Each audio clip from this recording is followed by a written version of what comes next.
think everybody in pinball recognizes those sounds. You can see all the new caps. There's a 10 microfarad tantalum down there.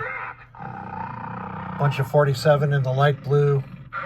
2 black 47 there. 100 over here. A couple of headers. And the big 4700.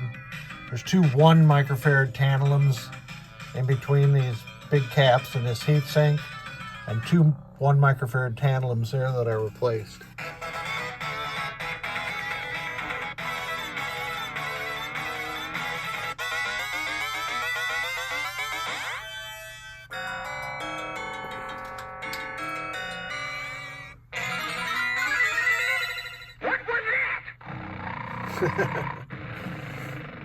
I thought we were pals. Get yourself a hot dog, you big sausage.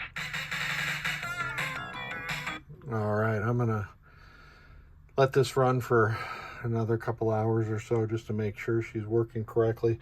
But the symptom on this soundboard was that it would start out with no sounds, and then after it warmed up, as we like to say sometimes in electronics, it would work perfectly fine. Now, nothing actually warms up these days like in the old days of tube amplifiers where they did have to warm up.